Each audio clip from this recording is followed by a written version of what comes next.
नमस्कार, स्वागत है आप सभी का एनएफ न्यूज पर। मैं हूं आपके साथ रोहित। भारत और पाकिस्तान के बीच जो कुछ भी हुआ वो युद्ध से कम नहीं था, ये भारतीय सेना ने बताया। उसके बाद जब सीज फायर हुआ तो इस देश में तमाम नैरेटिव सेट किए गए। देश की सरकार के खिलाफ 1971 की याद दिलाने की कोशिश की गई, लेकिन अब धीरे धीरे तस्वीर साफ हो रही है। सेना ने बताया कि कैसे घुसकर हमने पाकिस्तान को मारा है। न्यूक्लियर रेडिएशन तक की बात हो रही है पाकिस्तान में। इस बीच ट्रंप ने भी सरेंडर कर दिया है। पहले तो वो कह रहे थे कि एप्पल भारत में जाकर अपनी प्रोडक्शन को बंद कर दे, टिम कुक से बहस हो गई। अब ट्रंप ने कहा है कि हमने मध्यस्थता नहीं करवाई, अभी ये बयान उठाया। इस बीच तुर्की और अजरबैजान को लेकर भी देश में आक्रोश है और बाइकॉट की बात चल रही है।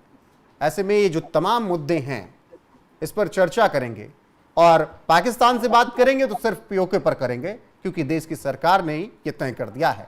तो चर्चा करेंगे। मेरे साथ हैं पूर्व विंग कमांडर पुष्कल द्विवेदी जी। बहुत बहुत स्वागत सर आपका एनएफ न्यूज पर। जी, सभी को प्रणाम। हर हर महादेव। बात होगी तो सिर्फ पीओके पर ही होगी पुष्कल जी?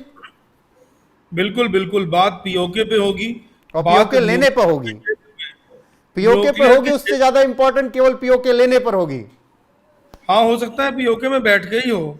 ऐसा भी हो ठीक है। सकता है कि ये समझौता एबोटाबाद समझौते के नाम से जाना जाए, ये भी संभव है। और बात होगी न्यूक्लियर पे, जो पाकिस्तान का गैर जिम्मेदाराना एक रवैया है न्यूक्लियर वेपन्स को लेकर के, एक उनका एग्रेशन और उनके मुल्ला मौलानाओं की जो चलती है मिलिट्री स्ट्रेटजी में, उसको लेके मुझे लगता है ये भी एक बड़ा मुद्दा बनने वाला है कि न्यूक्लियर वेपन्स ऐसे गैर जिम्मेदाराना देश के पास नहीं होने चाहिए। जी, आज रक्षा मंत्री राजनाथ सिंह ने बात कह दी कि मुद्दा आगे तक जाएगा और ऐसे गैर जिम्मेदाराना देशों को न्यूक्लियर रखने का कोई हक है नहीं। हालांकि रेडिएशन तक की बात हो रही है। पुष्कल जी, कुछ रिपोर्ट आपके पास भी है क्या? सेना ने तो मुस्कुराते हुए कह दिया कि हमारा काम नहीं है कि क्या हुआ क्या नहीं, वो पाकिस्तान गिने। देखिए ऐसा है ना कि अगर कोई इस दौरान, जब से 22 तारीख को ये इन्होंने अटैक पहलगाम में किया था, उसके बाद से अगर मेरे सार्वजनिक रूप से दिए गए इंटरव्यूज या ट्वीट्स देखेगा तो उनको पता चल जाएगा कि 100% एक्यूरेसी के साथ जो मैं कहता हूँ वही 2 दिन बाद होता है। क्योंकि हमने पूरा जीवन बिताया इन्हीं सब की प्लानिंग में, और उसी तरीके से पूर्वाभास हो जाता है, पूर्व में आभास हो जाता है, बस इतना। बिल्कुल पता चल जाता है। ये हमारे वर्षों की मेहनत का नतीजा है। जो टारगेट आज हमारी भारतीय वायुसेना ने फोड़े, इनको देख के मुझे इतनी खुशी होती है, क्योंकि उन्हीं टारगेट्स को कैसे फोड़ना है, कैसे नष्ट करना है, हमने न जाने कितने 100 घंटे उसमें बिताए हैं, उसकी प्लानिंग में। तो मैं आपको बताऊं, जो न्यूक्लियर अटैक हुआ है, एक्चुअली पहले तो ये समझे कि एवीएम भारती साहब की मुस्कुराहट के पीछे राज क्या था, वो मैं बताता हूं आपको। जी। शायद ही किसी चैनल ने इसको कवर किया हो। देखिए, भारत ने 4 मुख्य चीजें भारत को जो बांधती हैं ये स्वीकार करने में कि हाँ, हमने ऐसी जगह पर अटैक किया जहां पर न्यूक्लियर फैसिलिटी थी, या न्यूक्लियर वेपन्स थे, या न्यूक्लियर से रिलेटेड कोई काम हो रहा था। इसमें सबसे पहले तो है जेनेवा कन्वेंशन, जिसका आर्टिकल 56 ये क्लियरली बोलता है कि बिना वॉर डिक्लेयर हुए और बिना प्रोवोकेशन के आप किसी न्यूक्लियर फैसिलिटी को टारगेट नहीं कर सकते। दूसरी है IAEA की कन्वेंशन, यानी कि इंटरनेशनल एटॉमिक एनर्जी एजेंसी, जो कि जिसका कि एक भारत भी जिसका एक मेंबर है। जी। तो उसके तहत भी हम नहीं कर सकते अटैक विदाउट एनी प्रोवोकेशन और विदाउट एक इंटरनेशनल डायस्पोरा को बताए हुए कि now we are going to attack on a nuclear facility. तीसरी चीज है जो एनमॉट ट्रीटी हुई है 1977 की, वो भी हमें रोकती है, और साथ ही साथ यूएन चार्टर का आर्टिकल 56 भी रोकता है। तो ये तो भूल जाइए कि कभी सरकार या सेना इस बात को बोलेगी कि हाँ हमने अटैक किया है। लेकिन आज वहां देखने को क्या मिल रहा है, फिर से मैं अल्लाह की बिरयानी पे आ जाता हूँ कि ये एक बहुत अच्छी चीज है कि अल्लाह जैसे बिरयानी रख जाता था, वैसा पता ही नहीं किसी ने कैसे सरगोदा से 20 किलोमीटर दूर जो किराना हिल्स में जो इनकी फैसिलिटी थी, उसमें 2 दरवाजे थे। उसमें एक आउटर बड़ा वाला दरवाजा था जो आउटर गेट था, जी, इनका न्यूक्लियर, जहां पर ये अपने न्यूक्लियर हेड्स को रखते थे, वॉर हेड्स को रखते थे। तो वहां पर एक बड़ा दरवाजा था जो फर्स्ट गेट था, which was a bigger and very strong gate, और लगभग उससे 150-200 मीटर एक और दूसरा गेट था जिसके अंदर की इनके ये वॉरहेड रखे रहते थे। तो पता नहीं अल्लाह की बिरयानी की तरह से कहां से एक मिसाइल आई, और वो मिसाइल, पहली मिसाइल ने वो आउटर गेट को तोड़ा और लगभग 100 मीटर अंदर जाकर के इनर गेट पे हमला किया और उसको वीक किया। और उसके तुरंत बाद एक दूसरी वेरी पिन पॉइंटेड मिसाइल आई, वो भी अल्लाह की बिरयानी की तरह आई, भारत ने तो नहीं भेजी लेकिन कहीं से आई वो, और उसने जाकर के अंदर जाकर के एक ब्लास्ट किया 100 मीटर डीप अंदर जाके। उससे इनके जो वॉरहेड है उससे उसमें ब्लास्ट तो नहीं हुआ, क्योंकि ब्लास्ट होता भी नहीं ऐसे वॉरहेड में। वॉरहेड में ब्लास्ट करने के लिए एक पूरी टेक्नोलॉजी चाहिए, और हमेशा उसको ऐसे वॉरहेड को रखा जाता है कि वो रखे रखे ट्रिगर ना हो सके। ठीक है। लेकिन उससे हुआ क्या कि इनके वॉरहेड जो है बेकार हो गए, यानी सब में लीकेज आ गई। तो उस लीकेज की वजह से जो रेडिएशन वहां फैलने लग गया उस जगह पर, और इसीलिए अब हम देख रहे हैं कि बोरोन की बारिश करी जा रही है, और बोरोन लेकर के जा रहे हैं, अमेरिकी जा रहे हैं, रेडिएशन देखने जा रहे हैं। थोड़ा अमेरिका का गुस्सा इस बात के लिए भी है, जो डोनाल्ड ट्रंप की जो तड़पड़ाहट हमको दिख रही है, वो तड़पड़ाहट इसलिए भी है कि एक भारत ने, जिसको अमेरिका हमेशा सोचता था कि हम दबा के रखेंगे, उसने ये कैसे कर दिया। अब भारत तो कह रहा है कि अल्लाह की बिरयानी की तरह हुआ है, हमको नहीं पता कैसे ठीक हुआ है। है। पुष्कल जी, मैं ट्रंप पर आता हूं, भारत पर आता हूं, लेकिन उससे पहले अभी जब ये बात चल रही मिसाइलों की तो उसी पर एक चर्चा और कर लेता हूं। खबर तो यहां तक है, हालांकि अपुष्ट है सूत्रों के हवाले से हम लोगों के पास, कि 15 ब्रह्मोस दाग दी भारत ने।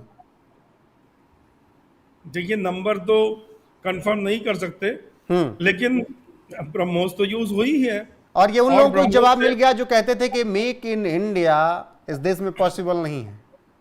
देखिए, ऐसे मूर्ख लोगों का कोई इलाज नहीं। मैं आपको स्वयं बताऊं रोहित जी, ब्रह्मोस से मैंने रियल टाइम ऑप्स मैंने खुद किए हैं, रियल टाइम डिस्ट्रक्शन, और ब्रह्मोस एक बहुत ही कामयाब मिसाइल रही है।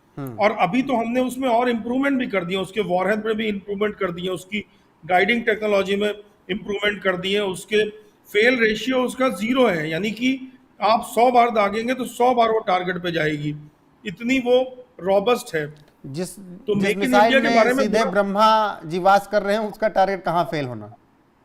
जी बिल्कुल बिल्कुल, और ये बनी भी उसी भावना से है। अब ये आता हूं ब्रह्मोस- ट्रंप पे। पुष्कल जी, ट्रंप को आपने कहा कि उनको कैसे यह महसूस हो गया कि अरे भारत ने फजीहत करवा दी, भारत कैसे उनसे बड़ा हो जा रहा है। तब उन्होंने बहुत से गुफे छोड़े 10 तारीख से सीज फायर से लेकर अभी तक, लेकिन आज सरेंडर कर दिया। आज कह दिया कि मैंने मध्यस्थता नहीं करवाई। अब जब ट्रंप का बयान आ गया तो उनके बच्चे पाकिस्तान का ही बयान आ गया कि ट्रंप ने या अमेरिका ने मध्यस्थता नहीं करवाई, भारत की शर्तों पर ही मध्यस्थता हुई है। जो लोग इस देश में प्रधानमंत्री को ट्रोल कर रहे थे 10 तारीख के बाद, अब उनके पास कुछ जवाब बचेगा कुछ बोलने को? नहीं, उनके पास कोई जवाब नहीं बचेगा। और देखिए, इसमें एक साधारण सी बात है, हम आप चाहें तो स्वयं एक पूरा प्रोग्राम 15 मिनट का ट्रंप के झूठ पे रख सकते हैं। उनका एक इतिहास रहा है। आप देखिए, जब 2019 में वैक्सीन आई थी कोविड की, तो भी उन्होंने क्रेडिट लेने की कोशिश की थी। इसे जो है नार्सिसिस्टिक बिहेवियर कहा जाता है। तो एक साइकोलॉजी में टर्म होता है नार्सिसिस्टिक बिहेवियर, तो वो उनके अंदर है, दिखता है। तो 2019 में कोविड के वैक्सीन का भी उन्होंने श्रेय लेने का प्रयास किया।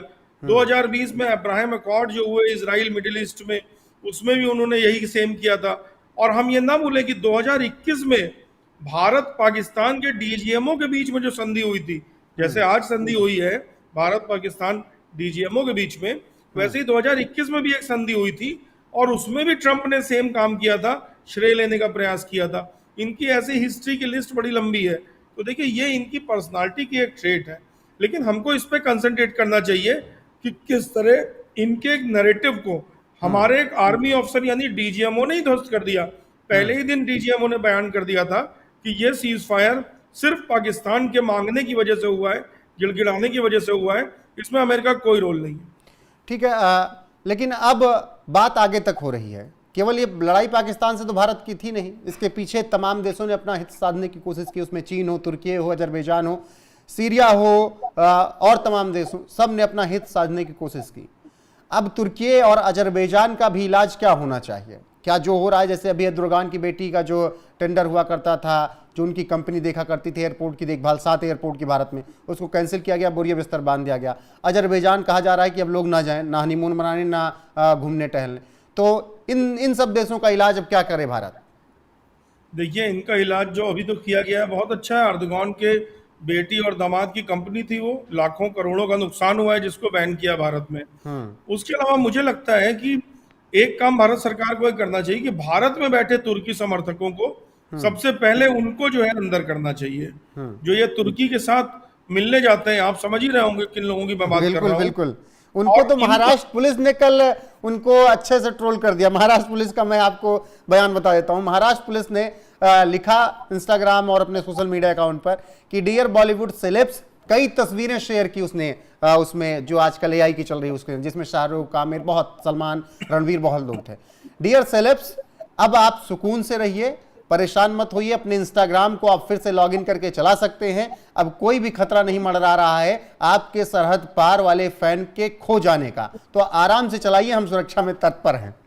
बहुत बहुत अच्छा, बहुत अच्छा। महाराष्ट्र पुलिस को मेरी तरफ से शुभकामनाएं। और मैं ये बता रहा हूँ कि पहले इन लोगों का इलाज करना चाहिए, और दूसरा, तुर्की में भारत के टूरिस्ट बहुत सारे जाते हैं, तो तुर्की को ये नहीं कि अभी टूरिस्ट अभी हम बैन करें, एटलीस्ट 5 साल के लिए डिक्लेयर कर देना चाहिए, for the next 5 years no Indian can visit तुर्की। प्लस तुर्की के जो एक बहुत बड़े, जो जिसे कहते हैं कि उम्मत का नेटवर्क, या जो नेटवर्क हमारा जो है ज़कात का नेटवर्क है, उस नेटवर्क से भारत से पैसे तुर्की जाते हैं। बहुत सारी ज़कात की फाउंडेशंस हैं, बहुत सारे मदरसे मस्जिद हैं जो तुर्की को पैसा भेजते हैं, क्योंकि वो खलीफत पे यकीन रखते हैं, यानी तुर्की को खलीफा मानते हैं। तो इस पूरे पैसे को मनी लॉन्ड्रिंग घोषित कर देना चाहिए। तुर्की तक जाने वाला कोई भी पैसा नाउ ऑनवर्ड्स वो भारत सरकार के ही परमिशन के बाद जाए, तो ये भी हम कर सकते हैं। और तुर्की की देखिए, सामरिक मिलिट्री रूप से तुर्की की कोई बहुत बड़ी स्टैंडिंग नहीं है। वो जो कुछ भी कर रहा है वो अमेरिका के दम पे कर रहा है, क्योंकि अमेरिका पीछे से तुर्की के साथ भी बहुत ज्यादा संबंध बना रहा है, और सामरिक संबंध भी बना रहा है, और उसी दम पे वो तुर्की उछल रहा है। और पाकिस्तान की रही बात जहां तक, तो पाकिस्तान और तुर्की दोनों मिलकर भी अगर लड़ाई कर लें तो भी सामरिक रूप से भारत से नहीं जीत सकते। और की ही तुर्की के ऑपरेटरों ने ड्रोन चलाया बॉर्डर पर बैठ के, जो खबरें आ रही उनको भी उड़ा दिया भारत ने। चाइना ने साथ दे दिया, अजरबैजान ने साथ दे दिया, सीरिया ने साथ दे दिया, बहुत लोगों ने साथ दिया। भारत ने केवल 2.5 और 2 फ्रंट पर लड़ाई नहीं लड़ी। पुष्कल जी, आप भी समझ रहे हैं कि लगभग हम 8-10 फ्रंट पर लड़ाई लड़ रहे थे। अमेरिका से अलग लड़ाई लड़ रहे थे, बांग्लादेश से अलग लड़ रहे थे, नैरेटिव वार अलग हमारी लड़ाई थी। नैरेटिव वार में तो हम लोग जिस तरीके से शामिल रहे कि पाकिस्तान में खौफ का माहौल रहा कि एनएफ बैन कर दिया उन्होंने, कि ये तो सच्चाई बताते जा रहे हैं जो कुछ पाकिस्तान। लेकिन 2 सवाल मेरे आखिर में और, कि पाकिस्तान झूठा जश्न मना रहा है, अफरीदी जैसे लोग जिसके भाई के लिंक्स कभी आतंकवादी संगठनों से जुड़े, जिनको बीएसएफ ने ठोका कश्मीर में, वो लोग जश्न मना रहे हैं और बताने की कोशिश कर रहे हैं कि हम जीत गए। मुनीर टैंक पर चढ़ के कह रहा है कि हम जीत गए। देखिए, पाकिस्तान की तो हिस्ट्री रही है, मैंने ट्विटर में प्रमाण भी डाले हैं। 1971 की लड़ाई हारने के बाद 90,000 सैनिक हमारी कस्टडी में थे, भारत के, पाकिस्तान के सैनिक हमारी कस्टडी में थे। उसके बाद भी अगले दिन निकल रहा था उनके समाचार पत्रों में कि लड़ाई पाकिस्तान जीत चुका है। तो देखिए, ये तो अच्छा, आप आगे बढ़े। एक इंटरेस्टिंग बात मैं आपको बता दूं, किसी ने कहा कि ये जो फेक जश्न मना रहा है अफरीदी या मुनीर और शहबाज, अच्छा हुआ कि क्रिकेट मैच या कोई मैच लाइव चलता है, वरना पाकिस्तान 7-8 वर्ल्ड कप खुद ही जीत गया होता अपने मन से। देखिए, इनको जश्न मना लेने दीजिए, क्योंकि मुनीर, शहबाज खान, इनकी जो है उम्र बहुत कम बची है। मैं आपको बताऊं अब आगे क्या होगा रोहित जी। देखिए, पाकिस्तान मानने वाला है नहीं, कुछ ही समय बाद ये फिर एक हरकत करेगा। लेकिन हमारा ऑपरेशन सिंदूर, जैसे मैंने पहले भी आपके चैनल में कहा था, कि वो रुकेगा नहीं। इस बार सिंदूर चलता रहेगा। और बाद में वही घोषणा हमारे माननीय जो रक्षा मंत्री ने भी कही और प्रधानमंत्री ने भी कही। तो ये कर देंगे गलती और ये ठोके जाएंगे। रही बात तुर्की की, तुर्की जिस ग्वादर और कराची पोर्ट के में बहुत ज्यादा अपने आप को रिलाई करता है, जल्दी बलोच उस पर भी कब्जा कर लेंगे, और कराची और ग्वादर पे पूरा कब्जा बलोच का हो जाएगा, और तुर्की का वहां से भी पत्ता कट जाएगा। और देखिएगा कि आगे जाके अमेरिका वो बाउंड हो जाएगा हमें समर्थन देने में, और ये सारी चीजें 2 से 3 महीने में अभी होंगी। ठीक है पुष्कल जी, बाकी भारत ने बता दिया है कि भय बिनु होए न प्रीति, और शिव तांडव भी भारत ने कर दिया है। भारत ने बता दिया है कि पहले विवेक मर जाता है जिनको बर्बाद होना होता है। तो सब कुछ भारतीय सेना ने सामने रख दिया है, और जिन्होंने धर्म पूछकर मारा था उन्हें धर्म भी बता दिया भारतीय सेना ने, तांडव ही मचाया पाकिस्तान में घुसकर, 11 एयर 12 एयर बेस उड़ा दिए। और न्यूक्लियर की बात हो ही रही है, अमेरिका परेशान है, सरेंडर कर रहा है कि भाई माफ कर दो, हो गई गलती, हमने मध्यस्थता नहीं करवाई। और जो लोग इस देश में विरोध कर रहे हैं वो भी धीरे धीरे ठंडे पड़ रहे हैं। बाकी आगे भी बातचीत होती रहेगी, तमाम खुलासे होंगे पुष्कल द्विवेदी जी से। फिलहाल के लिए आपका शुक्रिया सर, हमारे साथ जुड़ने के लिए, बातें साझा करने के लिए। बाकी दर्शकों की राय क्या है इस पूरी बातचीत के बाद, अपनी राय कमेंट में जरूर बताएं। वीडियो को शेयर करें, लाइक करें, चैनल को सब्सक्राइब करना ना भूलें। नमस्कार।